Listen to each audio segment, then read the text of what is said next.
ட்ரேடுக்கான செட்டப்பை plan பண்ணீங்க. இதுதான் என்னோட என்ட்ரி ஏரியா. இப்போ ஒரு மார்க்கெட் டவுன் ட்ரெண்டாக இருக்குன்னு வச்சுப்போமே, இது ஒரு ரீட்ரேஸ்மெண்ட் ஏரியான்னு வச்சுங்க. உங்களுக்கு தெரியாது, மேபி நான் ஜஸ்ட் ஒரு கிளாரிட்டிக்காக சொல்றேன். இப்போ எனக்கு இந்த இடத்துல தான் என்னோட ட்ரேட் என்ட்ரின்னு வச்சுப்போமே, இந்த கோடு போட்டுருங்கண்ணா, இதான் என்ன ட்ரேடு. மார்க்கெட் இங்கே நிற்கிது, இங்கேயே போய் ஓடி போய் பிடிப்பாங்க. கரெக்டாக மார்க்கெட் நிற்கிது, இங்கே போய் ஓடி போய் எத்தனை போய் பிடிப்பீங்க. ஆனால் நான் என்ன பண்ணுவேன், எனக்கு இதுதான் என்ட்ரி அப்படின்னா இந்த இடத்துக்கு வர்றது வரைக்கும் ஒன்று வெயிட் பண்ணுவேன். நம்பர் 1, அந்த இடத்துல வந்த உடனே போய் ஒரு சில பேர் பிடிப்பாங்க, வந்துச்சு ஓடு. No, we are waiting for the entry confirmation. எனக்கு ஒன்று சில என்ட்ரி கன்ஃபர்மேஷன்.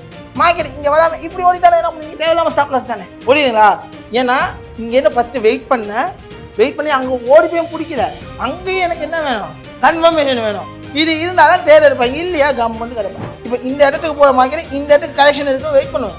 இந்த கலெக்ஷன் வரப்போ ட்ரேட் எடுத்துட்டு இங்கே போய் கன்ஃபர்மேஷன் தான் போய் இருக்கும். எனக்கு ஒரு மார்க்கெட் எங்கே போகணும்னு எனக்கு தெரியும், எனக்கு டேரக்ஷன் தெரியும், எனக்கு மார்க்கெட்டோட டெஸ்டினேஷன் எனக்கு தெரியும்.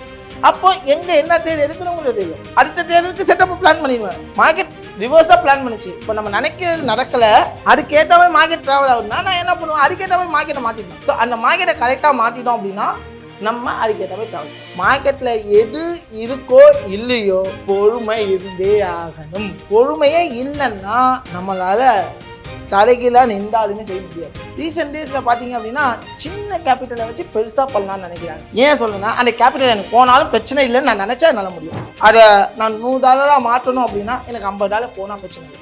பிகாஸ் ஆஃப் $50 நம்ம என்னவா இருக்கோம் அப்படிங்கிற மைண்ட் செட்டில் இருந்தீங்கன்னா, அது ஒரு ட்ரேடில் நீங்கள் எடுத்தீங்கன்னா இன் லக்